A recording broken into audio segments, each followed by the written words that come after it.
Ora, muito boa noite, bem-vindos uma vez mais a este espaço da Casa do Conselho de Gouveia. Boa noite, Dr. Gil Barreiros, obrigado por ter aceito este convite da nossa parte para estar aqui um bocadinho à conversa. Conforme eu estava a referir, hoje está connosco o Dr. Luís António Gil Barreiros, médico natural da Covilhã, presidente da Assembleia Municipal de Gouveia, presidente da Associação Humanitária Bombeiros Voluntários de Gouveia e diretor clínico dos cuidados continuados na Associação de Beneficência Popular de Gouveia, uma instituição de grande valor para o nosso concelho. E, para não esquecer, claro está, também, e não menos importante que tudo isso, presidente do Conselho Regional da Casa do Conselho de Gouveia. Nunca é demais referenciar isso. Doutor, eu começava esta nossa conversa por lhe pedir, de facto, como é que, ou explicar aqui quem nos está a ouvir, como é que um covilhanense vem parar ao outro lado da serra, algures no tempo, como é que surgiu esta oportunidade, ou não, de se fixar nesta aldeia serrana, do lado contrário à sua terra natal, digamos assim? Boa noite. Primeiro quero agradecer o convite. Quero saudar todos os elementos que estejam a ouvir e a participar nesta conversa. E quero dizer que a resposta é muito simples. Foi por amor. Ou seja, eu formei-me, fui interno no Hospital da Guarda. No Hospital da Guarda conheci uma colega que era minha colega de curso, mas que eu nunca tinha visto no curso. A vida tem estas coisas. Nunca nos tínhamos encontrado. Provavelmente cruzado, mas nunca tinha notado. E acabámos por casar. E ela é natural de Gouveia. Acabado o internato geral, acabada a periferia médica, que na altura se fazia aí bem, que era levar médicos para concelhos que estavam sem médico e sem cobertura médica. Os dois fomos fazer a periferia a Belmonte, mas com residência fixa na Guarda. E quando acabámos o internato, achámos que devíamos vir para Gouveia. Havia uma hipótese de eu ir para a Covilhã, devo dizer que sim. Mas, muito francamente, eu tinha um hobby que na altura, e que hoje ainda sinto, que era este. O meu pai era o chefe da radiologia do Hospital da Covilhã. A minha mãe era encarregada de serviços gerais do Hospital da Covilhã. O meu irmão era o administrador do Hospital da Covilhã. E eu disse, continuo a dizer, que aquilo que fosse como médico seria pelo esforço e por aquilo que eu pudesse fazer e não aparentemente pelas ajudas ou pelos empurrões que pudesse ter, nomeadamente da família. E por isso andámos sempre ali, Guarda, Belmonte e depois Gouveia. E quando cheguei a Gouveia, em 1983, confesso que eu já conhecia Gouveia.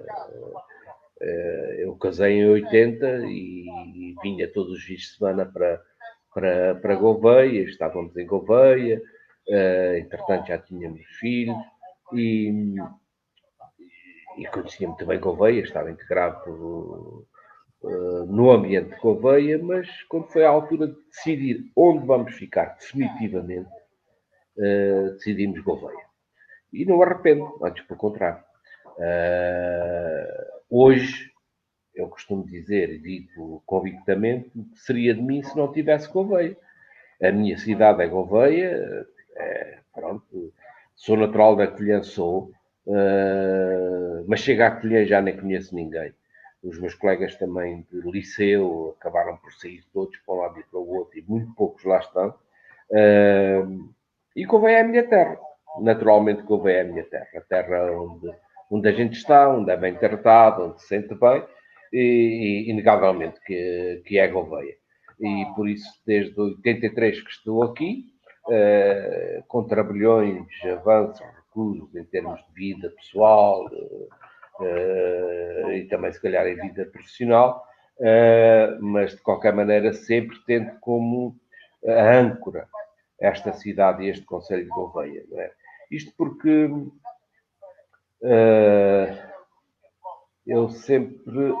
eu tenho o princípio que li uma vez num livro, já há muitos anos, de um antigo médico que dizia que médico que só sabe medicina, nem de medicina chega a saber. E por isso eu entendo, e sempre defendi isso, que o facto de ser médico, que não desvaloriza em relação à importância que isso tem para os cidadãos de todos os lugares, mas o facto de ser médico implica que, sendo médico, me insira no tecido social, nas questões importantes, nas redes de cada terra. E é por isso que em Gouveia eu procurei logo, desde que cheguei, e tive a oportunidade e tive a sorte e a boa hora de também me integrar numa série de coisas sociais de Gouveia, em que hoje também estou, obviamente, metido. Doutor, você estava a falar no seu pai, referiu-se ao seu pai. O seu pai acabou por ser uma influência naquilo que foi a decisão de carreira, na carreira profissional.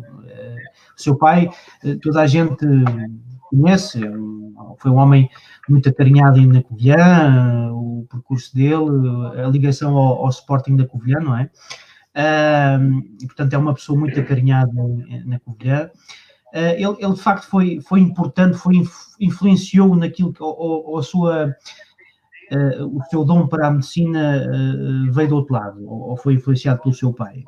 Não, curiosamente, eu sempre tive um sonho que não realizei. Eu sempre achei que queria ser médico militar. Isto porque talvez o meu pai estava ligado muito à medicina, era enfermeiro e técnico de radiologia. Aliás, o meu pai foi o primeiro enfermeiro diplomado do distrito de Castelo Branco. O que quer dizer já alguma coisa naquele tempo, não é? Há muitos anos. Mas eu tinha o meu avô materno, era oficial do Exército. E eu cresci neste meio entre medicina, coisas médicas, coisas hospitalares e coisas militares. Eu passava as férias grandes, na altura as férias eram mesmo grandes, não é? Eu passava as férias grandes com o meu avô nos quartéis que o meu avô comandava. E eram momentos para mim muito agradáveis. E o meu sonho era ser médico militar. Nunca cheguei a ser militar, nem sequer cheguei a fazer tropa, confesso, mas a medicina ficou.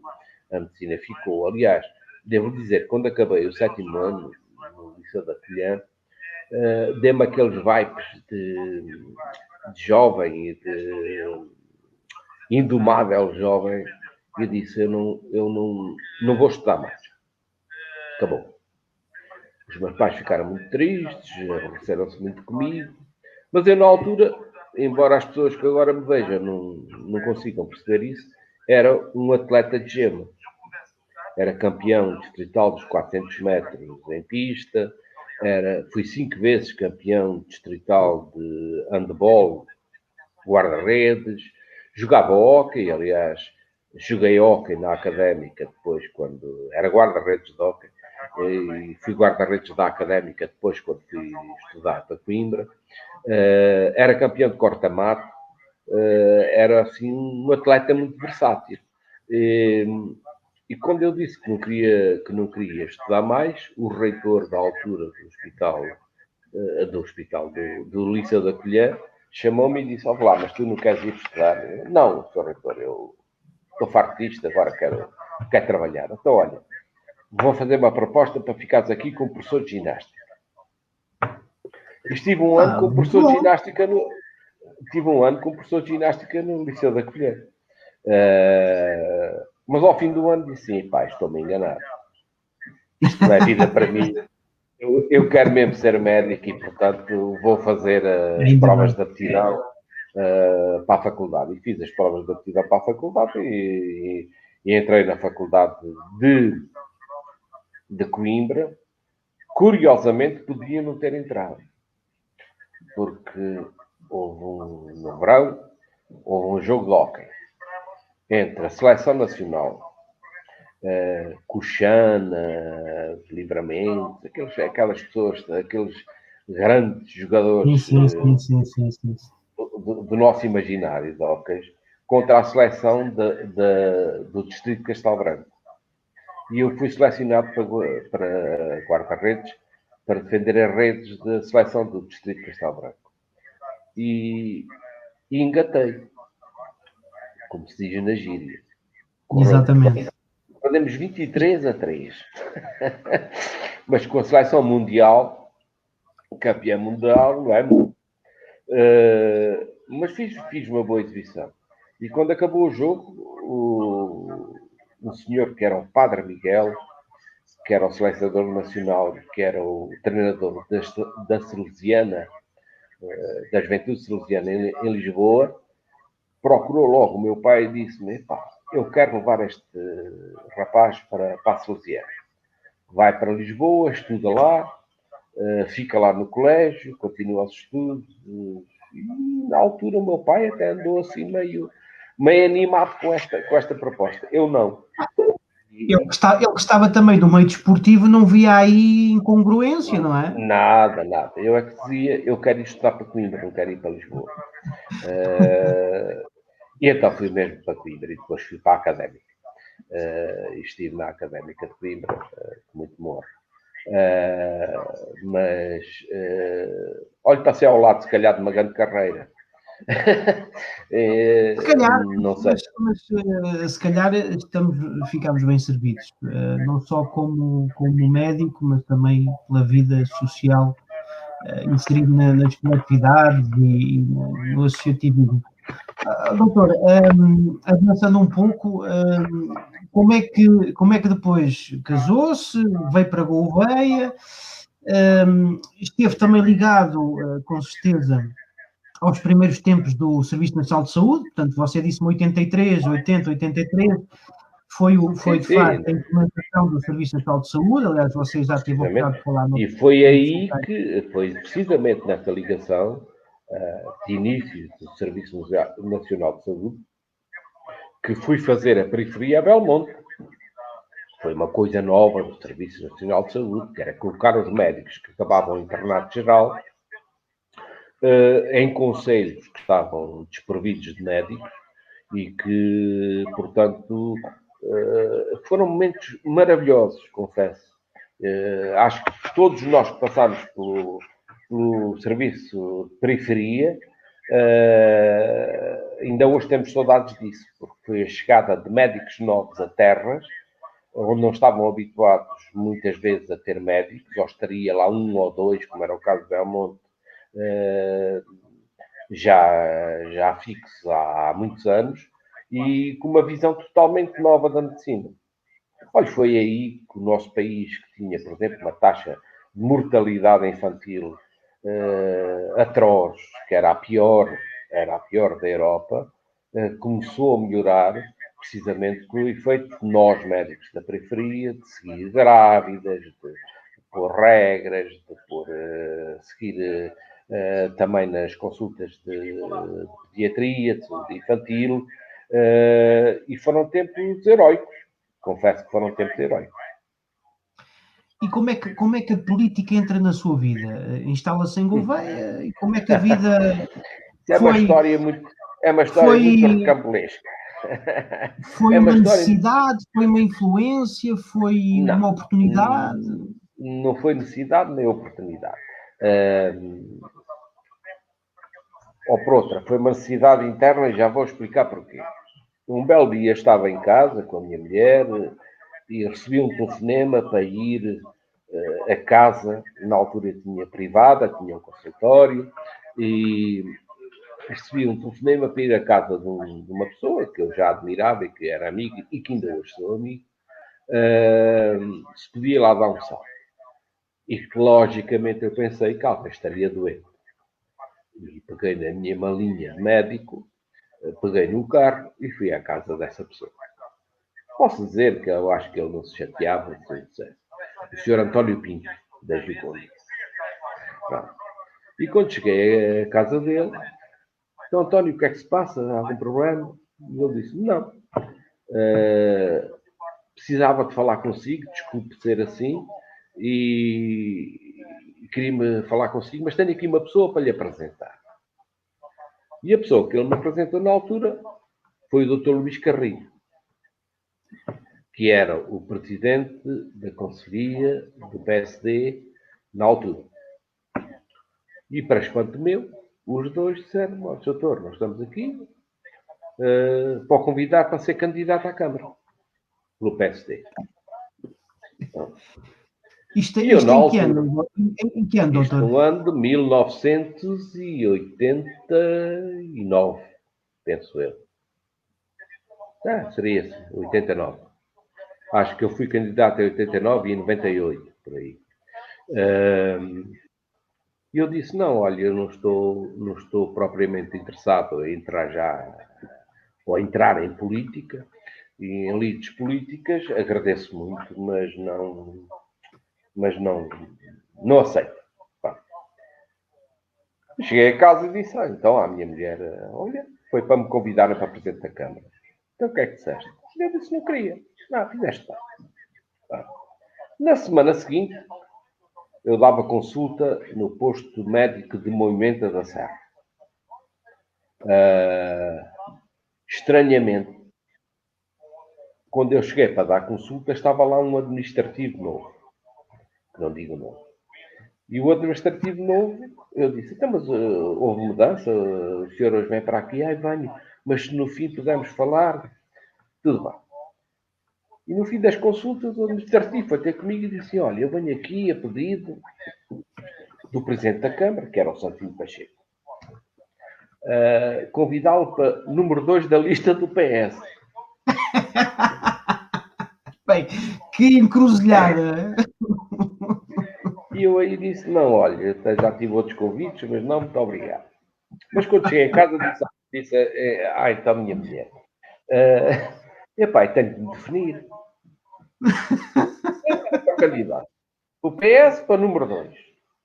Daqui nada vem a CDU, vem o CDS, tudo ia com ele. Eu tenho que me definir. E tenho que me definir segundo a minha consciência e aquilo que eu sinto que sou. E então telefonei ao Sr. António Pinto e disse, olha, António, isto é assim, eu não quero ser candidato, mas eu sinto-me social-democrata e sou social-democrata. Por isso, olha, quero ser militante do partido e utilize o meu nome onde for preciso, mas não como candidato à Câmara. E nesse ano, isso foi antes de 89, foi no ano em que o Dr. Garrinha foi candidato à Câmara. 4 anos antes. 4 anos antes. E nesse ano integrei pela primeira vez as listas do PSD para a Assembleia Municipal. E pronto, a partir daí é que decorreu toda a minha vida política, digamos assim, que eu não gosto nada dessa definição, mas enfim, a minha vida de participação pública nestas coisas da chamada política.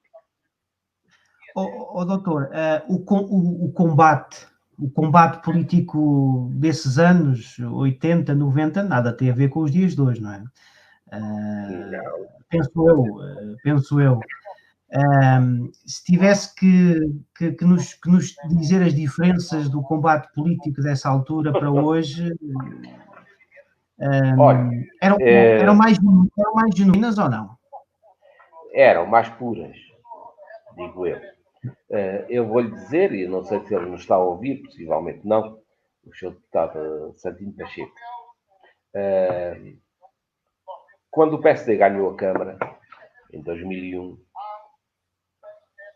eu era vereador. Eu tinha sido opositor pela última vez ao Santinho Pacheco. E era o líder da oposição, digamos assim. E na última sessão de Câmara, que é uma questão que marca, em que um presidente de Câmara como o Santinho Pacheco ia deixar a Câmara porque a tinha perdido,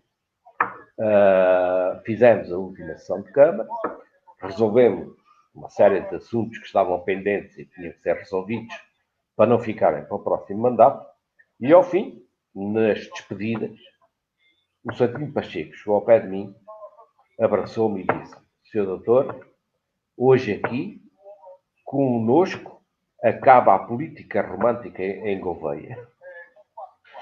E eu tinha razão. Nós fomos, se calhar, os últimos líderes de uma política romântica em Gouveia. Porquê? Nós fomos adversários duros, muito duros, mas leais. Mas duros. E as pessoas podem hoje ver o histórico de Notícias de Gouveia, por exemplo, a ver aquelas trocas de mimos políticos que os dois trocávamos. Mas éramos homens capazes, para começar uma campanha em que íamos ser adversários, por jantar os dois juntos. E depois Isso é ótimo, não é? um ia para um lado pôr os cartazes e o outro ia para o outro lado pôr os cartazes. E tínhamos realmente, e ainda hoje temos, como é lógico, uma convivência sã. E depois também havia outras personagens, como o Engenheiro Maia, o professor Carlos Mota, quer dizer, que também eram pessoas que daí essa pureza, essa genuidade, não é? Neste debate público todo. Sim, o Santinho tinha razão. Era uma política romântica. Romântica mesmo. Romântica no sentido em que havia, para além da divergência política e para além do combate político, que era lógico e natural, havia uma relação pessoal entre as pessoas que, depois do combate, não deixavam de ser amigas e que continuavam a dar-se, a conviver, a estar pacificamente em convívios em comum, e se calhar até cá fora da Câmara, também aconteceu e é inegável, a terem os mesmos interesses, por exemplo, em associações, etc. Eu estive no Desportivo de Gouveia e o Santinho esteve lá comigo. Não havia estes muros, o muro de Berlim caiu. Mas na política ainda há muitos muros.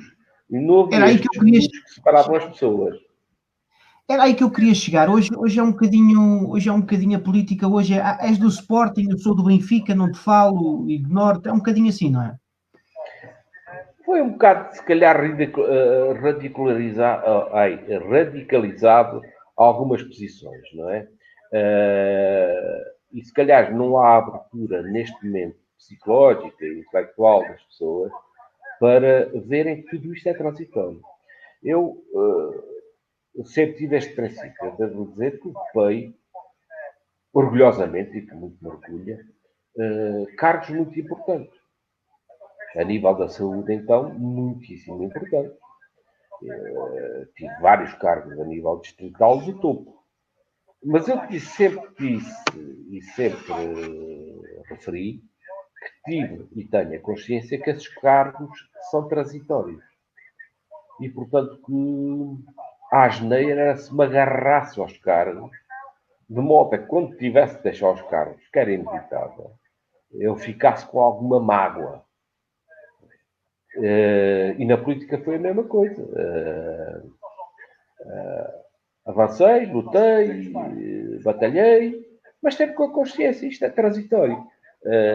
Quando acabar, acabou. Agora, e depois de acabar, eu continuo cá e tenho que continuar a dar-me bem, e a ser amigo, e a ser parceiro social das outras pessoas que estão aqui do outro lado. E, portanto, nunca vi nos meus adversários uns inimigos, nem nunca os vi propriamente como adversários, confesso, mas sim como opositores, o que é diferente. Pessoas que pensariam em alguns pontos, ou em muitos pontos, diferente de mim, mas que é a democracia. Eu tenho o direito de pensar de uma maneira e os outros têm o direito de pensar de outra. Claro. Qual foi o colega político que mais gostou de trabalhar até agora? Do meu partido? Ou... Bem, pode não ser do seu partido, mas qual foi o político que mais gostou de trabalhar? É difícil. Há muitas marcas e muitos sinais que têm a ver também com o tempo. Aprendi muita política com o Álvaro Amaro. Bom, é um político nacional, não é? Pronto. Quando o Álvaro Amaro chegou a Gouveia e ganhou a Câmara de Gouveia para o PSD, eu já o conhecia há muitos anos, mas realmente eu tenho que dizer que aprendi com ele muito da técnica da política. Ele era profissional, e tinha uma técnica que nós amadores aqui em Gouveia, se calhar nunca conseguimos adquirir e pôr em prática. Olha, gostei muito da relação política com o Santinho Pacheco. Não digo que não, embora não fosse do meu partido e embora fosse o meu opositor mais direto durante vários anos. Gostei muito de trabalhar com o Henrique Garcia. O Henrique Garcia foi o meu número 2 na minha última candidatura. Vocês abriram um bocadinho, vocês abriram um bocadinho o caminho da vitória em 2001, não é? Sim, agora deixe-me ser má língua. Né?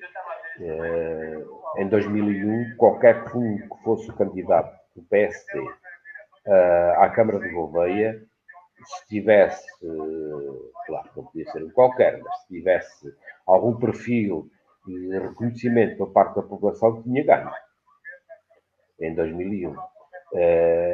Isto porque há ciclos políticos e também os temos que entender assim. E estávamos a ver que o ciclo político do Santinho Pacheco estava a acabar. Por muito que ele fizesse, e fez muito nesse. Curiosamente, terá sido o mandato em que ele inaugurou mais obras. Foi o último mandato dele. Mas as pessoas estavam fartas. O povo estava farto. E então qualquer pessoa que se apresentasse, na minha perspectiva, com imagem, com respeitabilidade, com provas de alguma fidelidade ao povo, teria ganho. Aconteceu que foi o ano em que apareceu o Álvaro Amaro. Agora, eu tenho consciência de uma coisa. Foi precisamente no mandato anterior, para além do desgaste que já havia de Santo Pacheco, que a oposição que nós liderámos na Câmara foi mais uma machadada grande na destruição da imagem, do poder. E nós fizemos um mandato, às vezes digo mesmo, violento em termos de oposição. Duros, incisos, muito críticos, muito, foi a primeira vez que aconteceu em Gouveia, muito voltados a dar informações ao povo. Na altura nós tínhamos um artigo, que hoje outros estão a copiar, um artigo que saía depois das nossas reuniões de Câmara, em que era vereadores do PSD informam, em que nós punhamos na rua tudo o que tínhamos discutido na reunião de Câmara e as nossas posições. E havia outra coisa que depois me forçaram a acabar, que era uma coluna que eu tinha, semanal, na altura o jornal era semanal, Notícias de Gouveia, que era o Deixem que vos diga.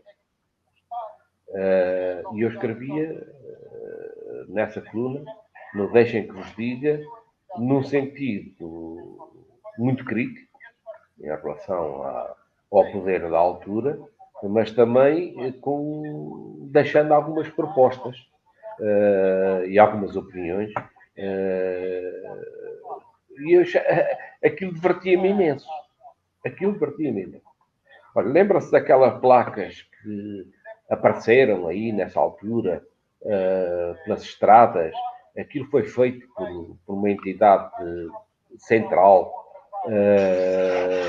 num concurso megalómano e tal, que eram umas placas que diziam o nome da terra e depois tinha lá o que é que havia na terra, museus, placas azuis que apareceram na altura. E esta é o exemplo que me lembro. A Câmara Municipal, ao receber essa placa, foi pô-la à entrada de Gouveia, mas já junto às oficinas da Câmara. E eu, no meu deixa que vos diga, isso é uma perfeita asneira. Esta placa, para além do negócio que pode estar por trás desta placa, de quem é que ganha dinheiro com isto, esta placa tem que estar no sítio onde passem as pessoas que não conheçam a terra e que veem que tem que ser um chamariz para vir à terra. Então não é que a Câmara Municipal mudou as placas e as foi pôr na Estrada Nacional 17? Eram leitores assíduos do seu artigo. Era. Aliás, não sei se é verdade. Também deixo dizer, eu estou aqui a falar muito disto, mas não sei se é verdade. Mas há uns tempos, não há muito tempo, uns amigos meus disseram assim: porque é que você não faz um livro? Agora anda toda a gente a fazer livros. Porque é que não faz um livro que os deixem que vos diga? Os tais artigos. Eu disse: olha, não os tenho. Na altura ainda era disquete. Eu escrevia, mandava a disquete, entregava a disquete no jornal. O jornal lá publicava, eu perdia as disquetes, pronto, não tenho. E se tivesse era disquete. E disseram-me assim: olha, mas há quem tenha os artigos todos. Quem? Santinho Pacheco. Não sei se é verdade, nunca lhe perguntei. Bem, qualquer dia convido o Santinho para estar aqui comigo e vou-lhe perguntar. Essa é uma boa deixa. Doutor, na sua função de Presidente da Assembleia Municipal, na condução dos trabalhos, tem que haver uma certa imparcialidade, não é? Tem que haver. Afinal ao cabo, você é o Presidente do órgão máximo municipal. É difícil ser Presidente da Assembleia Municipal? Não. E também não tenho qualquer peso de consciência enquanto Presidente da Assembleia Municipal e a conduzir trabalhos, ser favorecedor de um lado e desmerecer ou diminuir a participação do outro. Não. Tenho a plena consciência que, estando ali, estou a representar todos os govienses e que, portanto, estou equidistante em relação a todos as posições políticas que estão dentro da sede da Assembleia Municipal. Aliás, uma das coisas que, às vezes, os meus do meu lado me acusam é que sou demasiado mãos largas. Eu não acho que sejam mãos largas. Eu acho que as coisas têm que ser assim mesmo. Mas é verdade. Se nós aplicássemos à letra o regulamento das Assembleias Municipais e da Assembleia Municipal de Gouveia, cada partido tinha o direito a falar conforme a sua representação. O que quer dizer que isto estaria, assim por alto, sem certezas, se calhar meia hora ao PSD, 10 minutos ao PS, 1 minuto à CDU e meio minuto ao CDS. E eu não concordo com isso. Eu nunca fiz distinções, não gosto muito quando os outros deputados municipais se alargam e estão ali muito tempo a falar, mas deixo-os falar livremente, explanar as suas ideias, porque acho que daí é que pode vir a riqueza de percebermos os pensamentos de cada pessoa e até as críticas de cada grupo.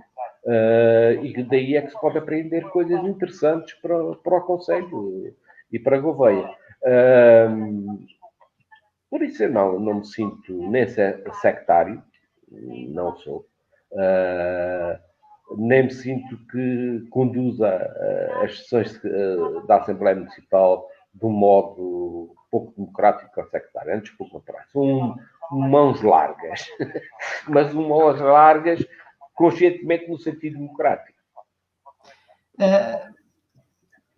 Não acha que a Assembleia Municipal é sempre relegada, do ponto de vista do eleitor, da população, nunca é dada a devida importância à Assembleia Municipal? Quando há eleições, fala-se logo no cabeça de lista para a Câmara Municipal, e tudo se reduz um bocadinho ao cabeça de lista, mas não acha que você, que é um político cananista há 40 anos, não é? Praticamente, se não há quase, não acha que relegamos para muito segundo plano aquilo que se vota, aquilo que se discute numa Assembleia Municipal, e só vemos depois o resultado final quando o Executivo deita cá para fora uma obra, um plano, um projeto, a fim e ao cabo, o Executivo executa, não é? Gera, mas tudo é parte de um pressuposto, que é levar um determinado assunto, um determinado projeto, e a oposição também o poderá fazer, e de facto tem que ser votado, votos contra, votos a favor.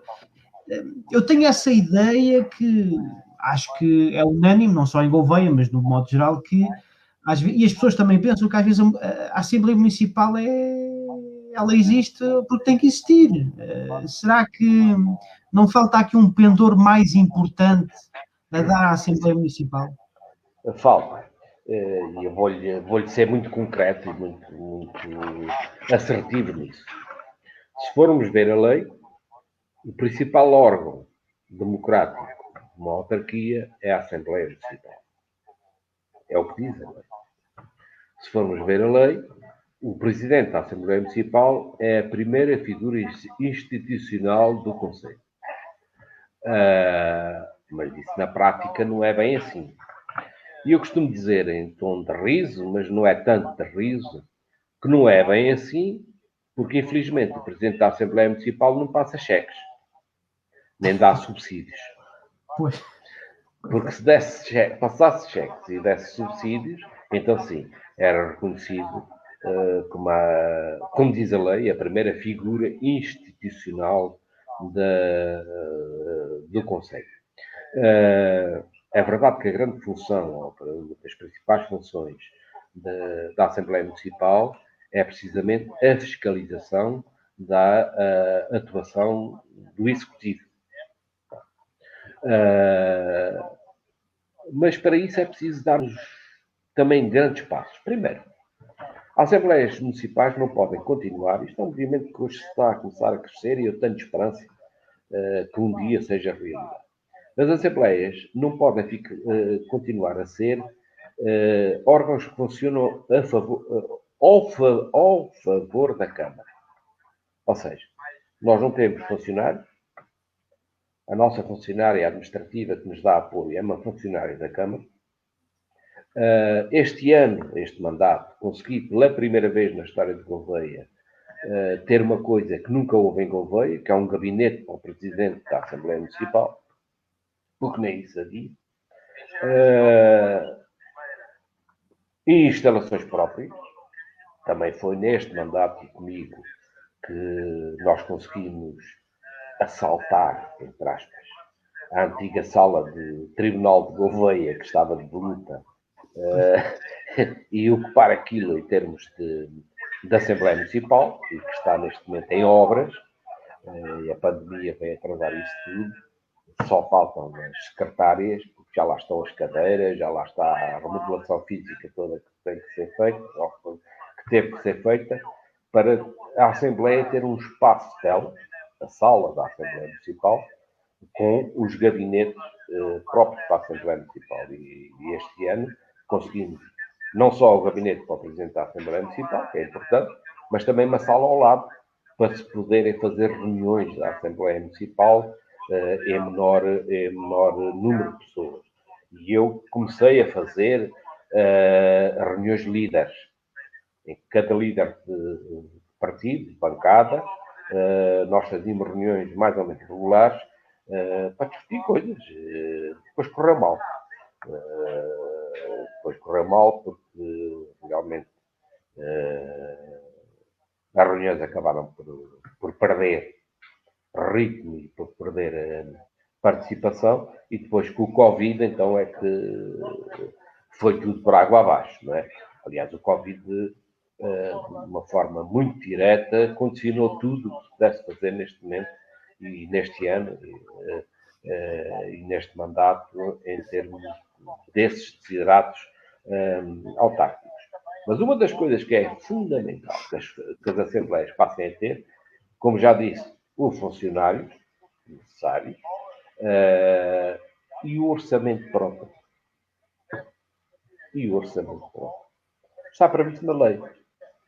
E, portanto, na vez de ser a Câmara Municipal a pagar as senhas de presença dos seus deputados, na vez de ser a Câmara Municipal a pagar as despesas próprias da Assembleia, as Assembleias devem ter um orçamento próprio, que é gerido pela mesa da Assembleia e que a torna automaticamente independente.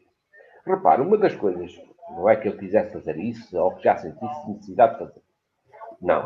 Mas uma das coisas que, enquanto Presidente da Assembleia Municipal, me é dado por direito, por exemplo, é promover reuniões, convidar pessoas, o que isso quer dizer que, por exemplo, pessoas de fora, eu, pelo menos, as tenho a convidar para almoçar. Isso é legal. Posso fazer isso, tal e qual como o Presidente da Câmara faz, como o Executivo faz. Só que eu, para convidar alguém para almoçar, tenho que ir à Câmara pedir o dinheiro. Pois. Não há autonomia financeira para fazê-lo. Mas na lei está prevista a autonomia financeira. Claro que em grandes cidades, olha, Lisboa, claro aí, que até é sede ali junto à Avenida Roma, em que há funcionários permanentes, e que o próprio Presidente da Assembleia, se calhar até funcionário permanente também da própria Assembleia, mas são realidades diferentes. Claro, estamos a falar exatamente. Aqui são estas realidades, somos muito menos, temos muita necessidade dessas coisas todas, mas temos necessidade de uma afirmação. E realmente eu, quando me candidatei, depois de ter sido convidado para ser candidato à Assembleia, e este é o segundo mandato, eu sonhei com uma Assembleia diferente, confesso que sonhei. E a Assembleia diferente era isto mesmo. Era ter instalações próprias, consegui. Bom, era ter uma envolvência maior de participação de todos os grupos parlamentares, consegui em parte. Depois falhou, também por via do Covid. E era ter a autonomia que a Assembleia deve ter, que as Assembleias devem ter, para poder funcionar independentemente. Agora, está neste momento, penso eu, no país, em mudança um pouco isso, nomeadamente com a constituição da Associação Nacional de Assembleias Municipais, que foi constituída, mas que tem um óbice à partida, enquanto estivermos nisso. Para nós sermos sócios da Associação Nacional de Assembleias Municipais, temos que pagar uma cota. E para pagar a cota, temos que ir pedir dinheiro à Câmara. Pois. A viabilidade fica logo à partida condicionada. Mas também tivemos uma novidade nestas Assembleias Municipais, que ultimamente eu próprio, que estou aqui junto à capital, posso assistir no meu sofá às ditas Assembleias, o que é bom, para nós que somos conterrâneos, que estamos longe da nossa terra, mas que queremos seguir e acompanhar. Acha que estas sessões online podem criar uma sinergia, agregarem de facto a população ao poder político, pode haver aqui uma aproximação? Sem dúvida, mas isso também é fruto, se calhar é uma coisa boa, se calhar a única coisa boa que aparentemente agora posso detectar do Covid, as necessidades de afastamento, as necessidades das medidas de cautela e de prevenção, levaram-nos em todo o país até tomar atitudes destas, nomeadamente as transmissões pela internet de sessões da Assembleia. Ainda não é fácil, porque o problema é que as autarquias pequenas como a nossa, se calhar não têm um know-how suficiente para poderem transmitir estas assembleias e estes encontros com muitas pessoas de uma forma eficaz. Razão que na última Assembleia se teve que contratar uma empresa externa que fizesse a logística e a transmissão de toda a Assembleia. Mas isto pode ser um caminho até para uma coisa que a mim me dói, sempre me doeu. Não só agora como Presidente da Assembleia, mas quando já era deputado municipal, e fui também durante muitos mandatos, que era a fraca adesão ou a nula adesão e participação do cidadão na Assembleia Municipal. E eu ficava sempre na dúvida se as pessoas não iam, não estavam para chatear, se não iam porque aquilo era muito maçador, se não iam porque não valia a pena e não sabiam que podem lá ir e pôr questões e problemas que depois de analisados e depois de explanados, a Assembleia fica obrigada a pressionar, a procurar soluções para esses problemas. Mas a adesão era muito pouca. Nós tínhamos sempre nas assembleias, quando as assembleias eram presenciais e públicas, são todas, sempre as mesmas pessoas. Sempre. Nós sabíamos quem é que ia entrar e quem é que ia lá estar e quando é que iam sair, porque eram sempre as mesmas pessoas. Esta história da abertura por via da net às assembleias, quando tivermos um sistema que permita realmente a ligação a quem está a ver ou quem quer estar a dialogar, pode ser uma maneira muito, muito boa para chegar à Assembleia e levar a Assembleia mais ao seio do município. E o município devia ter consciência que a Assembleia é importante nisso. Falta participação, não é? Falta participação da população, do eleitor. E isso tem-se verificado, você que já passou também pela política no pós-25 de Abril, com adesões consideráveis, a verdade é que a abstenção nas urnas, a cada 4 anos, se acentua. O caso, em 2017, tivemos uma abstenção elevadíssima no Conselho de Gouveia. Quer dizer, o Presidente da Câmara eleito é eleito com o número de votos correspondente a menos de 1/3 do número total de eleitores. Quer dizer, é uma coisa assim, isto visto assim num prisma muito, muito de números, sem qualquer tipo de subjetividade, é a realidade. Quer dizer, o Dr. Tadeu ganhou com 4.000 e poucos votos, 4.100, 4.000, não interessa agora, mas num universo de 13.000 ou 14.000 eleitores, estamos a falar de 1/3 total dos eleitores. Quer dizer, é de facto uma descrença muito grande e um divórcio muito grande. Sabemos de antemão que há muitos eleitores que já estão envelhecidos, estão nos lares, que não têm forma muitas vezes de fazer o seu direito cívico e a sua obrigação, mas ainda assim nada disto justifica tudo. E de facto este divórcio carregado de facto é muito significativo, porque quer dizer, não estamos a falar de Gouveia, o panorama nacional é idêntico, não estamos aqui a dizer, não, Gouveia é assim, o resto do país também o é. Mal de nós fosse só Gouveia, mas infelizmente é todo o país.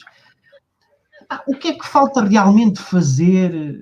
Será Será que temos uma sociedade mais, com mais estudos, mais instruída, com outra visão que há 40 anos não tinham? Este divórcio, digamos assim, da sociedade, da população, dos eleitores para com a classe, o que é que se está a passar? Como é que podemos contornar isto? Quer dizer, ganhámos a liberdade, veio o 25 de Abril, uma data de coisas que foi permitida, eu não vivi no tempo de outros tempos, não é? Como dizem os mais antigos, e de facto temos tudo hoje e não é aproveitado esta benesse que é participar, criticar nos sítios próprios, porque depois temos aquelas situações que é, toda a gente vai para as redes sociais dizer assim, assim, assado, mas depois no local da democracia, no sítio onde se deve criticar, não se vai dar a cara. O que é que falta aqui para que todos nós tenhamos um papel mais importante, todos, e o aproximar da política e do cidadão e da população, do eleitor? Quer dizer, isto é um bocadinho... Corremos o risco agora nas próximas eleições, que estão aí à porta também, já vamos falar delas, que é termos uma abstenção de, novamente, 65, 60, 70, quer dizer, não, é uma coisa que não... Para si que é político, já há uma data de anos que está no meio, o que é que isto significa para quem está no seio da política? Bom, há 2 pontos aí a analisar. Primeiro ponto, a abstenção em Gouveia, e isso é da estatística, é a realidade, quanto menos é a amostra, mais se nota o crescimento do número, uma abstenção, enfim, numa terra maior, se calhar não tem tanto significado como terá numa terra pequena como Gouveia, uma abstenção de 60, 60 e tal por cento. Depois há toda uma geração do pós-25 de Abril que tinha uma consciência política muito marcada, e bem, que viveu o passado, e Gouveia tinha nisso um historial enorme, porque sempre foi uma terra de luta anti-situação no antes do 25 de Abril, e, portanto, pessoas com uma grande consciência política que participavam muito ativamente nas questões políticas. A nova geração, a geração pós-25 de Abril, não tem hipótese de pensar, nem de ver, nem de imaginar o que é que teria sido antes. E o que é que teria sido diferente se o antes se mantivesse. E por isso não se sente grande necessidade de participação política, e até considera que este ramo-ramo e esta história das eleições, etc., são uma grande chatice, que é para dar taxa só algum. Mas não é. O problema é que o nosso futuro, as nossas identidades, as nossas identificações, os nossos objetivos, estão todos marcados por questões políticas, e a gestão do Conselho é essencial para o desenvolvimento e para o futuro do próprio Conselho. Arredar-se e não votar é não ajudar. Há um desinteresse, há um desenlace com a ideologia política. Há uma grande comunicação antipolítica e antipolíticos, e isso não ajuda. Vai ser muito difícil, porque não há escola, porque não há maneira de formar a juventude em relação a esta participação que é necessária, cívica, e estamos a perder toda a geração de pessoas que sentiam isto, romanticamente ou não, como dizia outro, mas que sentiam isto como uma obrigação e uma necessidade. E cada vez vai ser pior. cada vez vai ser pior. Às vezes interrogo-me o que é que isto vai dar. Não. Mas é difícil e a gente sente que realmente. Olha, se quer que lhe diga, vou-lhe contar uma história que me aconteceu ainda recentemente, há poucos dias. Né? Um cidadão de Gouveia, jovem, que por acaso foi contratado e foi trabalhar para a BPG, onde eu trabalho neste momento, e que me foi apresentado pelo presidente da BPG, e que um jovem, com aspecto jovem, dos tempos de agora, e quando apresentava a BPG, me apresentou o nosso diretor clínico, o Dr. Gil Barreiros, conhece? Eu disse, não. E o presidente da BPG disse, mas não conhece o Dr. Gil Barreiros? Médico, presidente da Assembleia Municipal? Não. Bom, é este. Como é que é possível um goviense? Não é por Pois. mim. Não é por mim. Não, mas pois. Pela pessoa. Quer dizer, isto como é que é possível uma pessoa que vive em Gouveia, que é de Gouveia, que estudou fora de Gouveia, sim, e se formou, mas que voltou para Gouveia, que está em Gouveia, não conhece o presidente da Assembleia Municipal de Gouveia? Só é sinal que se está profundamente, desculpa o meu termo, marimbando. Para que é a Assembleia? Porque é que é os políticos? O que é que se está a fazer? Se calhar se perguntasse que era o Presidente da Câmara, também não sabia. Pois, e hoje mais que nunca existe uma panóplia de meios de comunicação. Pronto, temos o nosso Notícias de Gouveia, acarinhado por todos nós, Claro. mas há as redes sociais, há mil e uma Mas formas de. eles não ligam, não ligam, pura e simplesmente não ligam. Nem sequer têm consciência do que se faz, do que é preciso fazer. As coisas não aparecem por aparecer. Se há água em casa, se há recolha de lixos, se há transportes públicos, se há serviço de saúde, essas coisas todas é porque alguém está por trás disso. Mas esta juventude, alguma não será assim, infelizmente. E é essa que a gente tem que dar coragem, força e ter a esperança que sejam os sucessores. E há muitos na calha para isso. Mas realmente, na generalidade, é isso. Eu não quero saber. A água aparece porque apareceu, o lixo foi recolhido porque foi, as consultas fazem-se porque se tem que fazer e acabou. Doutor, ser autarca no interior não é fácil. Com certeza que um autarca do interior terá muita coisa que com autarca, não terá muita coisa que um autarca do litoral, Lisboa, Porto, Leiria, Figueira, terá no seu manancial. Mas há bocadinho estávamos a falar da formação. É importante que se constitua. É verdade que alguns partidos já o fazem, o caso do PPD-PSD, o caso do Partido Socialista também faz algum, mas é importante que haja uma formação autónoma para possíveis candidatos a se inserirem na política. Por exemplo, em França, há a Sorbonne, há universidades que formam políticos, não é? Políticos como Macron e etc. foram formados, e outros, agora estou-me a lembrar deste, mas outros foram formados em Sorbonne. Quer dizer, faz falta também em Portugal termos uma formação a sério para futuros políticos ou não? Faz. E temos que avançar para isso, penso eu. É preciso fazer escola.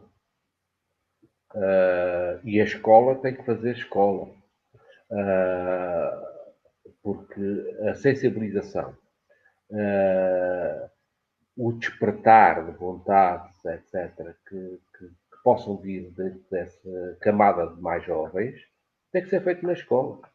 E a formação tem que ser feita, e a nível universitário, então, muito mais. Ainda hoje, nós já hoje temos licenciaturas em ciências políticas. Sim, claro. Muita gente é licenciado, mas eu nem sei porque é que a maioria tira essa licenciatura, porque depois, quando acaba a licenciatura, para já não encontra emprego. Pronto. o primeiro ponto disse... Muitos vão para a televisão, não é? Vão para a televisão Pronto. fazer os programas de... Sim, sim, mas não seria para isso que seria o objetivo Claro. máximo da licenciatura. Mas isso também é uma falha do próprio país.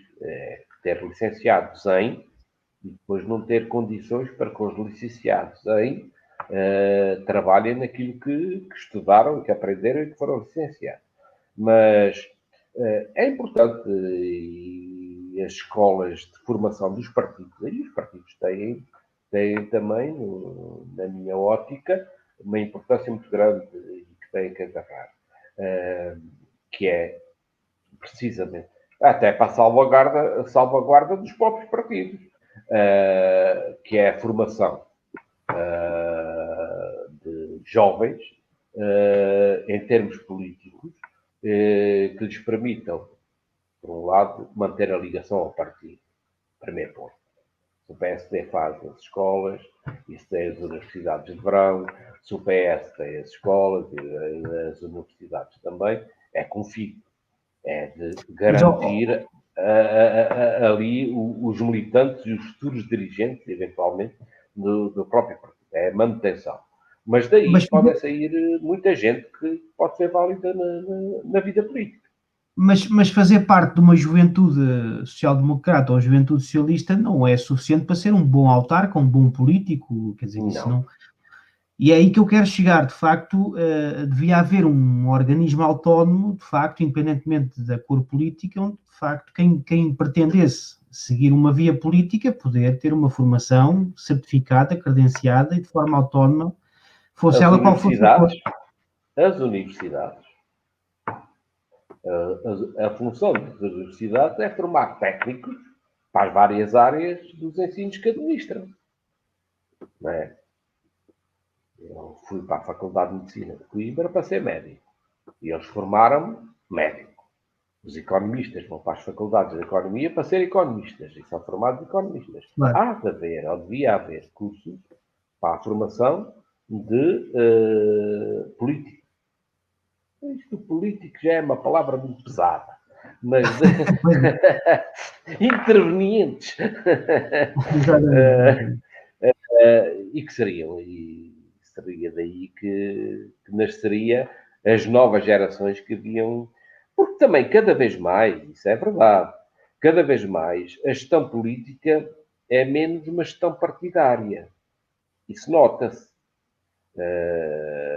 Hoje em dia é difícil, para além das discussões nas televisões e nas Assembleias da República e aí nos jornais, as diferenças ideológicas dos grandes partidos são nenhumas. Estão totalmente desbatidas. E hoje em dia a gestão política não se baseia muito na gestão, muito ou nada, direi, na gestão ideológica. É cada vez mais tecnocrata, é cada vez mais científica, e é por isso, olha, se calhar até é por isso que o fenómeno dos independentes teve o êxito que teve ultimamente neste país. São as pessoas que aparentemente não estão ligadas a nenhuma força política, mas como independentes se candidatam a gerir. E que têm tido muitos bons resultados, é resposta pela própria sociedade. E se calhar o futuro é esse. É mesmo a especialização na gestão e o desenvolvimento das ações com pessoas que não são, digamos, que amarradas a alguma ideologia política. Doutor, estamos em ano de eleições. Os últimos dias tem-se debatido um bocadinho esta questão da pandemia, eleições. O doutor Rui Rio, aqui há tempos, não muito longínquos, 15 dias, 3 semanas, por aí, veio com a ideia de uma eventualidade adiar as eleições. Esta semana tivemos outros intervenientes, nomeadamente o Ministro da Administração Interna e outros, num eventual ida às urnas em 2 dias, sábado e domingo, outros em 2 fins de semana seguidos. Enquanto Presidente da Assembleia Municipal, o que é que lhe parece este tema, que tem de facto vida a lume, que é: devemos adiar eleições? Não devemos adiar? Devemos fazer num dia só como habitualmente? Devemos repartir em 2 dias, em 2 semanas? O que é que lhe parece este tema? Bom, esse tema, como todos os outros desse género, tem que ser analisado em termos do tamanho de cada concelho. Eu devo dizer que, por exemplo, em Gouveia, nosso concelho, não vejo necessidade de haver 2 dias de votação, porque se arruma bem isto num dia, sem grandes complicações, sem grandes filas de pessoas para votar, infelizmente. Portanto, é um problema que localmente não me parece que seja premente. Mas, bom, pensando na generalidade das eleições e no país, eu não vejo, pessoalmente, que a proposta de aumento de prazo, digamos assim, para as eleições, adiamento das eleições, possa ser uma proposta cientificamente defendida. Ou seja, infelizmente, nós não sabemos se adiarmos as eleições 2 meses, só ao fim desses 2 meses vamos encontrar uma situação pandémica melhor, pior ou igual à que está. Infelizmente, esta pandemia é traiçoeira e não nos dá sossego e, portanto, acho que não nos permite fazer antevisões a longo prazo ou médio prazo em relação à sua evolução. Por isso não vejo grande base para isto é sua, para o seu adiamento. Vendo as realidades das grandes urbes, aí, se calhar, o aumentar os dias de votação por 2 dias, se calhar não haveria mal. Não haveria mal. Até porque, se calhar, se as eleições fossem aumentadas por 2 dias, em terras como em Gouveia, se calhar armava-se tudo, como eu digo, num dia, e o segundo dia era um dia lá vem um. Mas, de qualquer forma, tendo atenção e observando os sítios em que há muitos eleitores, o poder afastar em 2 dias. Mas mais do que isso, não.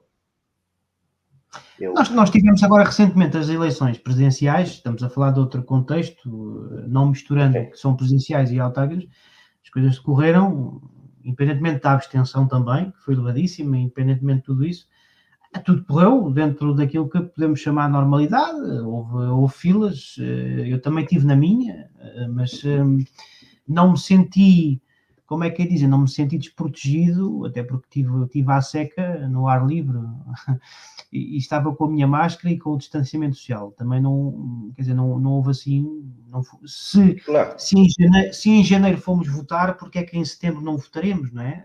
E o tempo ainda está bom, mas de facto tem sido dos últimos dias um tema muito sui generis, muito aqui propício da capital do país debater-se certas questões como esta, mas não queria deixar de colocar assim como Presidente da Assembleia. Não vejo necessidade de tanta polémica em relação a isto. Acho que as coisas se vão resolver normalmente e como é habitual. Há outra coisa que isso sim já me preocupa e que já me faz pensar como é que vai ser a campanha. As campanhas autárquicas são sui generis, que nem as legislativas, as europeias muito menos, nem as presidenciais. A campanha autárquica é uma campanha de proximidade. É uma campanha de percorrer as freguesias. É a campanha da porta a porta, da entrega da canetinha ou do avental, Enfim, as pessoas gostam disso. Dos pequenos comícios, não é? Dos comíciozinhos. Dos comícios, etc. Isso tudo é a essência da campanha autárquica. Como é que se vai fazer isso numa altura de restrições como estão? Quer dizer, por exemplo, para Gouveia, se nos disserem que temos que fazer os comícios via internet, é um fiasco completo. Pois, isso não está fora de questão. 80%, se não for mais, das pessoas do Conselho nem sabem o que é a internet, não sabem, mas não sabem mexer. Portanto, é um fiasco. Se não se puder andar na rua, se não se puder haver contacto, não sei que tipo de campanha se vai fazer. Mas aí sim preocupa-me que não haja definições, que não haja previsões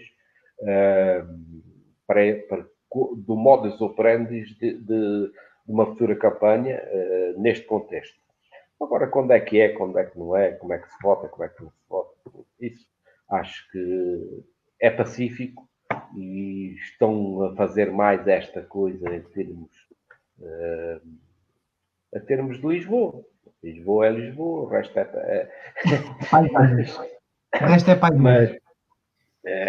E que não tem grande problema para a realidade portuguesa do interior. Doutor, passemos à terceira parte da nossa conversa, uma vez que também já vamos com o tempo avançado, a conversa está boa e não me importa estar aqui muito mais tempo, mas bom, quem nos está a ouvir. Os bombeiros têm sido uma das suas causas, das suas lutas, já há muitos anos. São eles que muitas vezes nos socorrem, nosso auxílio. Profissionalizar este setor a 100% no país seria possível? A 100% nem seria possível nem desejável, na minha opinião. Porquê? Nós, Portugal, somos um dos únicos países do mundo que mantemos uma força viva e que há que reconhecer de voluntariado nos bombeiros. Também sei e também defendo que, face aos desafios da vida atual, nomeadamente das dificuldades das pessoas nos seus próprios empregos, repare-se, em Gouveia, falemos de Gouveia, se havia fogo, antigamente tocava a sirene. Se o bombeiro era tecelão, era chefe carregador, era o que fosse da fábrica, o patrão imediatamente lhe dava, não lhe dizia nada, via-o sair a correr para o quartel e não havia problema nenhum. Hoje não é possível. Não é possível. Primeiro, há muita gente que já nem tem emprego na própria terra, que se deslocam diariamente para empregos para outros sítios. Outros têm empregos, mas que as próprias necessidades das máquinas de produção, das linhas de produção, não permitem que um tipo acabe ali aquilo, para a máquina e se vai embora.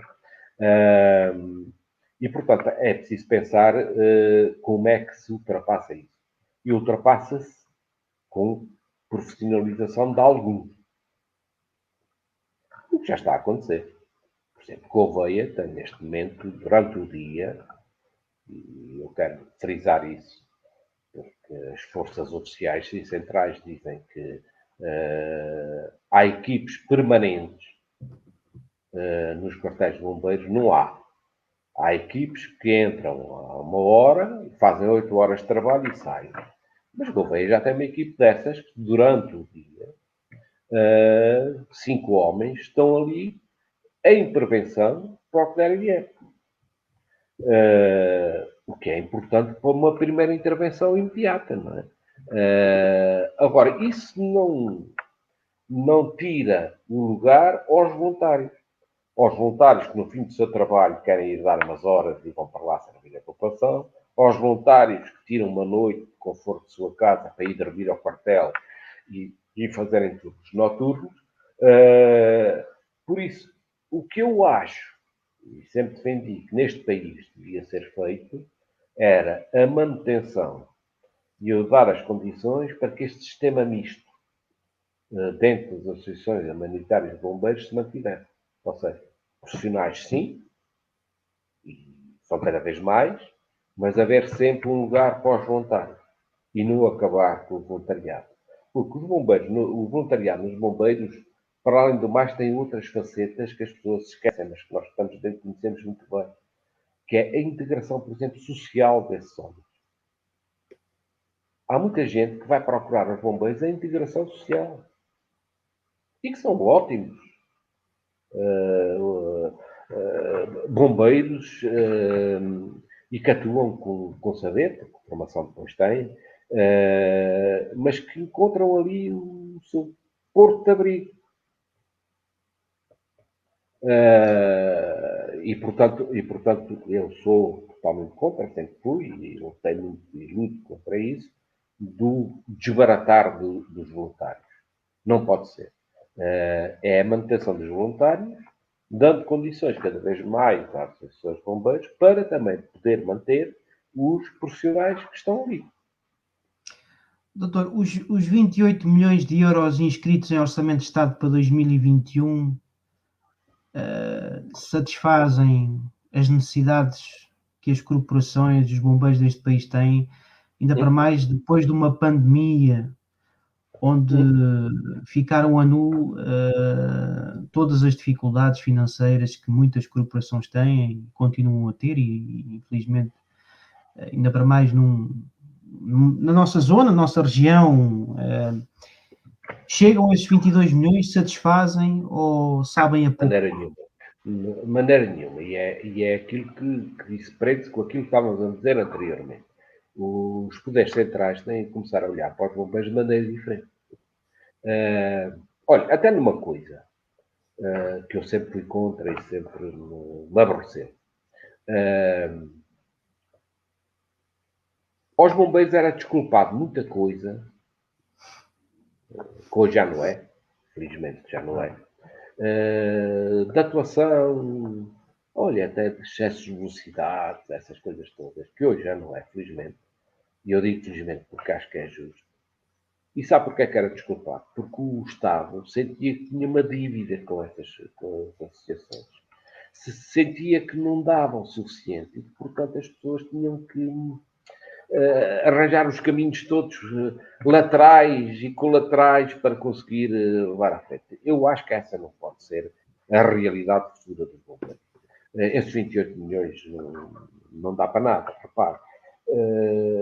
Por exemplo, os bombeiros de Portugal, do nosso país, devem ser os únicos neste momento na Europa. Não sei se para os países de leste ainda será assim, mas que têm veículos com 20, 30, 40 anos. Hoje, em qualquer país da Europa, os veículos têm um limite de idade. E ao fim do limite de idade, estejam novos, estejam velhos, têm que ser mudados para a segurança das pessoas e para a operacionalidade do veículo. A mudança da frota de veículos neste país é um dinheirão. Conseguimos alguns agora com os fundos europeus, mas lá vem sempre a mãozinha estendida e são os fundos europeus. Tem que se começar a criar uma visão estratégica para tudo isto. Não é possível as câmaras municipais terem bombeiros municipais. Não é possível. Eu vou dizer uma coisa que achei interessante, das minhas passagens para a Liga e não só. Os 3 batalhões de bombeiros sapadores, batalhões, companhia, Lisboa, Porto e Coimbra, levam mais de 50% de todo o dinheiro que recebem as 400 e não sei quantas associações de bombeiros do país. E grande parte desse dinheiro é investimento, é material, é viaturas. As câmaras não têm capacidade para manter um corpo de bombeiros municipal. Portanto, tem sempre que se ir buscar algum apoio a estas associações humanitárias com o modelo misto, como eu digo. Profissionais de um lado, sim, complementados por voluntários que querem servir a causa e querem servir a sua população.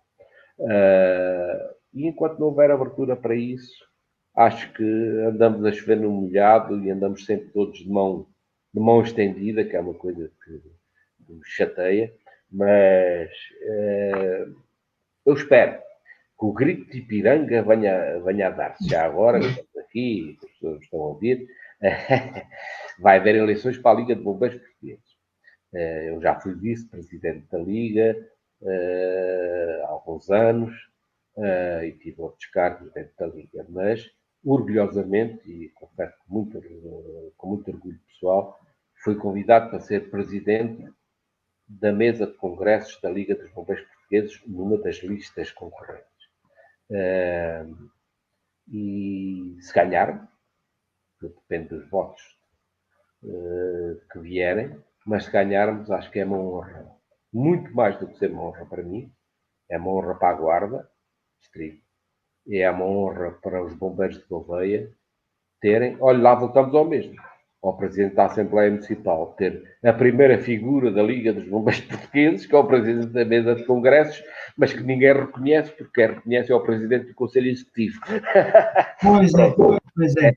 Mas pronto, mas será sempre, se conseguirmos e se formos eleitos, será sempre uma honra, penso eu, para Gouveia, muito mais do que é para mim, sendo que assim como assim, de se terem lembrado de um simples goviense, de um João Semana goviense, para ser o presidente da mesa de congressos dos bombeiros todos de Portugal.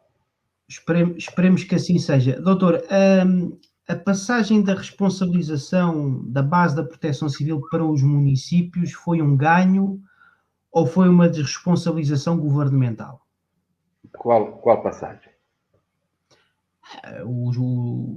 Portanto, a responsabilidade dos municípios, a base da Proteção Civil. Portanto, o Presidente da Câmara hoje tem responsabilidades ao nível da Proteção Civil, não é? Isso sempre teve. É a principal figura de proteção civil do seu Conselho, o que tem voz. Há aqui uma confusão muito grande neste país e que também se reflete nisso. Uma coisa é a coordenação da proteção civil. E a coordenação da proteção civil deve existir por parte dos serviços das câmaras nos concelhos, como a nível nacional deve pertencer à Autoridade de Emergência e Proteção Civil Nacional, a ANPC. Mas não é o comandamento. O comandamento das ações só pode pertencer e só deve pertencer aos galões dos comandantes de bombeiros. E deve ser feito pelos bombeiros sob esse comando. Claro que o Sr. Presidente da Câmara não vai comandar bombeiros. Eu, Presidente da Direção, não vou comandar bombeiros. Eu vou aos fogos, costumo ir aos fogos, nomeadamente na época de fogos, acompanhar os homens, por uma razão muito simples, logística. É preciso santos, vou buscar. É preciso água, vou buscar. É preciso alimentação, vamos tratar. Agora, não sou eu que decido se é o carro A que vai para ali, se é a agulheta de tipo não sei quantos que vai para além, se é material de bater terreno à mão que vai. Isso é o comandante. E não é o Presidente da Câmara. Portanto, há aqui uma confusão que se estabeleceu neste país, o que é coordenação e o que é comandamento. Pronto.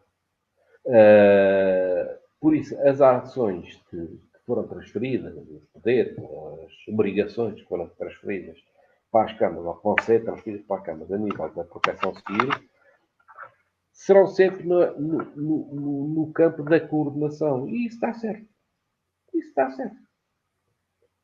Não pode, é a coordenação, imiscuir-se com o comandamento. Ao operacional, o que é operacional, e ao gestor e ao diretor, o que é da gestão e direção. Doutor, estamos a entrar numa altura, começamos a entrar, aliás, esta semana já tivemos aí um incêndio com algumas proporções em Ceia. Em que os bombeiros de Gouveia lá estiveram? Também estiveram, é verdade. o governo estabelece a limpeza dos terrenos, 50 metros da casa e aquilo que sabemos. A verdade é que conhecemos, o doutor deve conhecer, também já conheci alguns casos, pessoas que apresentaram queixa às autoridades, o meu vizinho e tal, não limpa aquilo, aquilo está uma miséria, qualquer dia pegam o fogo àquilo. Quer dizer, o que é que tem falhado aqui no meio disto tudo? Quer dizer, o governo estabelece estas regras, esta obrigação de cada um, enquanto cidadãos, temos que limpar os nossos terrenos, à beira da nossa casa, mas depois não há fiscalização, é apresentada uma queixa no posto da GNR, ou no posto mais próximo, e às tantas, quer dizer, vem o fogo e leva tudo. O que é que tem falhado? Agora que estamos a entrar... Falta muita coisa. Falta, em primeiro lugar, o exemplo.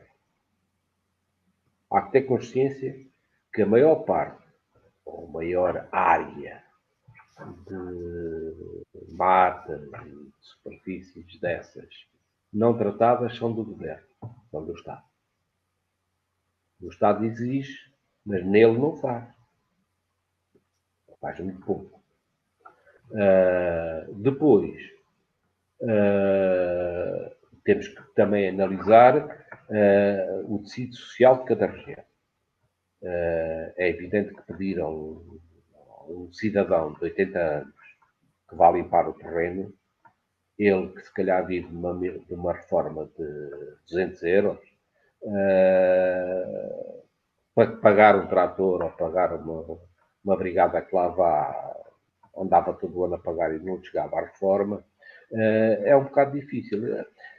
Há uma necessidade de limpeza de terrenos, mas tem que se adequar e tem que ter bem claro as realidades de cada sítio e de Portugal no setor. Por isso, há de haver cada vez mais dificuldade em limpar terrenos privados. Depois há muitos terrenos que não são limpos, que nem se sabe bem de quem são. E são de heranças com 5, 6, 7 herdeiros que se calhar nem estão nas terras, nem sabem de alguns que têm lá aquilo. E depois há a falta de exemplo do próprio Estado que não limpa o que é ser. E portanto, tudo isto leva a uma situação nebulosa que, infelizmente, alguns desgraçados são apanhados pela GNR. Antigamente, as multas eram aplicadas pelas câmaras municipais, mas eram muito pouco aplicadas. A GNR levantava o auto vinha para as câmaras municipais e depois as câmaras municipais é que aplicariam a multa.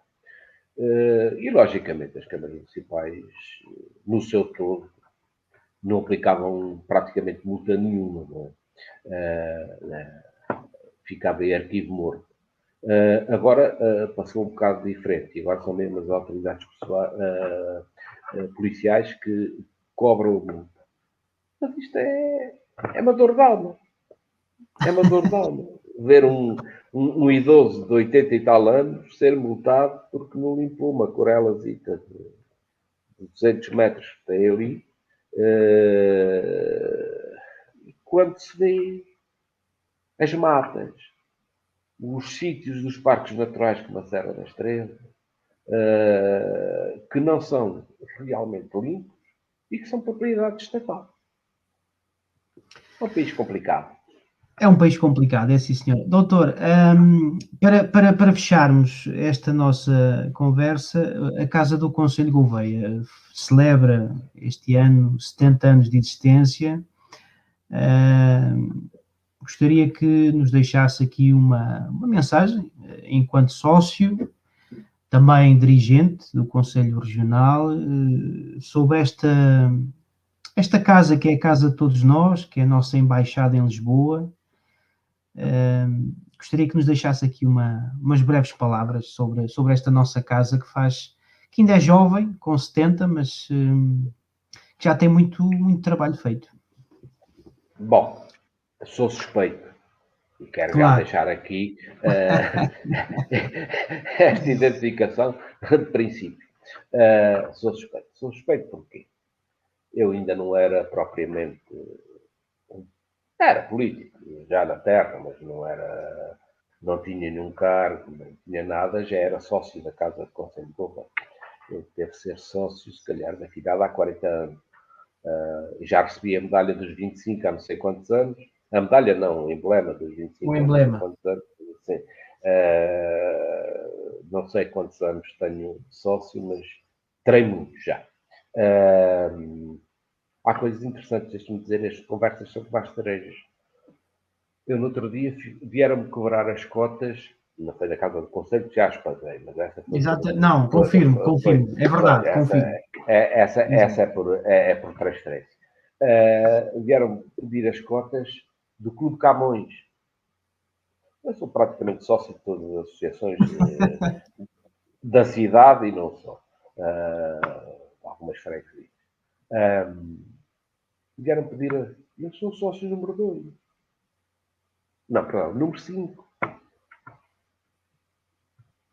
Quando vinha, número 5. Já foram morrendo e o senhor está a subir. E eu disse, pá, daqui está-me a calhar a mim. Sou nem nota. Nem nota, mas pronto. Se calhar logo que vim para Gouveia, fiz-me sócio também do Camões e é por isso que sou sócio número 5. Mas isso em relação ao tempo de sócio, e por isso tenho alguma coisa para além de neste momento, porque também sou presidente da Assembleia, ser presidente do Conselho Regional, eu sempre acreditei na Casa do Conselho. Eu acho que me darão esse beneplácito de me reconhecer que sempre fui uma das pessoas que acreditou na casa. Já muito, às vezes, tive que lutar pela casa, nomeadamente em sedes autárquicas, aquela coisa, dá-se apoio, não dá-se apoio, tem que se dar mais, tem que se dar menos, não se dá tanto, estamos a dar muito, e que, parecendo que não vindo à luz do dia, alguém que diz assim, calma, não se mexe nisto. Não. Eu acredito na casa.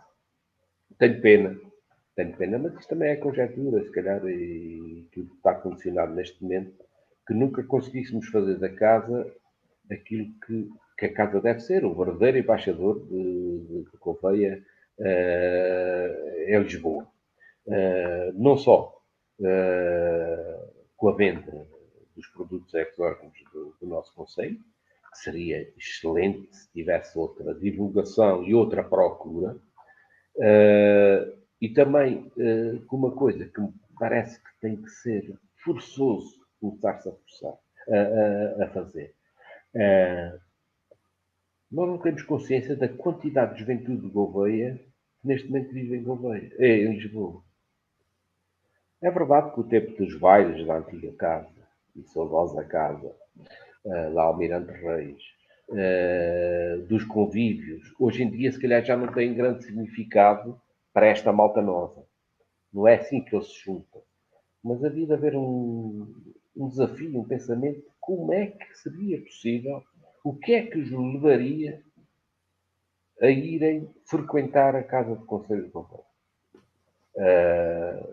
Para manter mais viva, mais dinâmica, para além do dinamismo e da vida que eu saúdo e que a direção, e esta direção dos últimos anos, tem conseguido para a casa.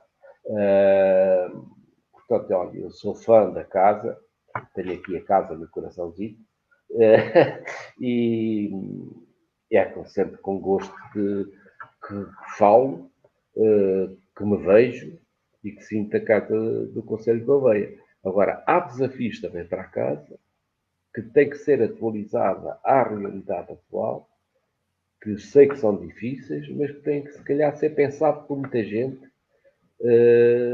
para ser o que é. Pois, eu concordo plenamente, acho que sim. Evidentemente que hoje os propósitos da casa são completamente diferentes daqueles que foi a sua fundação. Porque a realidade social é diferente. É diferente, evidentemente que é diferente. Hoje, hoje as pessoas vão a Gouveia, não nesta época pandémica, mas em épocas normais as pessoas vão a Gouveia, se quiserem todos os dias da semana vão, não é? Porque outros tempos iriam uma vez por ano e alguns nem iam. E, portanto, a Casa do Conselho de Gouveia realmente era aos perdidos e achados. As pessoas saíam do trabalho e iam passar um bocadinho. As grandes sessões de bailes também eram sempre um ponto de encontro. Mas a casa hoje, efetivamente, tem que ser outra coisa. E ela tem vindo a mudar nos últimos tempos. E tem, esse que tem. Tem vindo a mudar e graças ao nosso trabalho, que também tem estado a ser feito, evidentemente, aquilo que eu posso dizer, o nosso trabalho também é voluntário. Há muita coisa que podemos alcançar e haveremos de alcançar. Agora, como é que podemos chamar os jovens à Casa do Conselho de Gouveia? Há muito pouco interesse da juventude na casa, porque hoje todos estão em casa, têm um equipamento informático, têm as redes sociais. Efetivamente é um desafio para nós, dirigentes da casa, conseguir encontrar contrapontos para que, de facto, haja uma regeneração, uma maior jovialidade. E olha, do ponto de vista político também pode ser um bom alcance, porque, de facto, aqueles que se interessem pela vida da sua terra também podem encontrar na casa, sem partidos políticos, como é evidente, não há politização na Casa do Conselho, nós somos de todos os clubes, como se costuma dizer, mas de facto pode haver interesse do ponto de vista do desenvolvimento, e é esse o caminho que nós procuramos, que é que todos se sintam mais próximos da nossa terra na Casa do Conselho, nas mais variadas formas, seja pela arte, seja pela capacidade técnica, seja pela política, seja pela ciência. Isso é evidente que nós temos grandes valores, grandes inteligentes, pessoas formadas, que podem dar à sua terra, e a Casa do Conselho pode ser um eixo de interligação entre essa capacidade intelectual e o desenvolvimento da nossa terra. E, portanto, há um longo caminho a percorrer, em que eu também espero continuar a trabalhar nesse sentido. E depois há aquilo que sempre foi um projeto das pessoas que estão nesta casa, que é fazer da Casa do Conselho o posto de turismo de Gouveia em Lisboa, que é fundamental, que é como do pão para a boca, de facto, consistir na Casa do Conselho de Gouveia um posto de turismo, que é muito criar sinergias com o nosso tecido económico e empresarial, e chegarmos a este ponto de um indivíduo qualquer que vai passar o fim de semana em Lisboa e vir buscar o voucher à Casa do Conselho de Gouveia, que tem um desconto de 25% no hotel de Gouveia, por exemplo. Por exemplo. E ao vir buscar esse voucher à Casa do Conselho, vê que há uma quantidade de vinhos do nosso Conselho e prova um vinho da Passarela, um vinho da Pinto, e fica desde logo um apaixonado pelo vinho da nossa terra, e quando vier de Gouveia do seu fim de semana, sabe que pode vir ali, àquele ponto, comprar o vinho que provou ali, ou provou em Lagarinhos, ou provou em Passarela, ou no outro lado qualquer. Portanto, é um trabalho que tem que ser feito. E devo-lhe dizer que estamos a trabalhar com o Sr. Vereador da Câmara, o Sr. José Nuno Santos. Agora, há muito trabalho para fazer. Há também aqui um aspecto importante, que é que a casa não é um trabalho voluntário, mas que essas pessoas, essa juventude que está em Lisboa, pode participar ativamente no desenvolvimento da sua terra através da casa, não é? Pode colocar a sua capacidade intelectual ao serviço da sua terra por intermédio da casa, por via da sinergia, da parceria que a casa pode ter com o município e com o tecido económico local. Portanto, é um longo caminho, há um desbravar muito grande ainda para fazer. Se calhar, espero continuar a desbravar esse caminho, se calhar outros que virão a seguir. Sim, contamos consigo. Eu também já estou há 9 anos como vice-presidente e se calhar está na hora de pensar em dar lugar a outros que queiram. Não, ainda é cedo, ainda é cedo. Ainda é cedo. E, portanto, agora Não, mas é isso mesmo. a casa está aberta a todos, a casa está aberta a todos e vai a minha mensagem também, aproveitando a sua deixa, mais uma vez, que a casa está aberta a todos, que é de facto uma porta aberta. Efetivamente, os convívios hoje valem o que valem, embora sejam sempre uma forma de convivermos, de partilharmos. Agora, uma coisa posso garantir, que a casa abrir-se-á sempre à divulgação da nossa terra. Agora, é preciso que, de facto, se criam mais sinergias, mais parcerias. Há muita gente em Gouveia que continua a não saber, apesar dos 70 anos, que existe uma casa.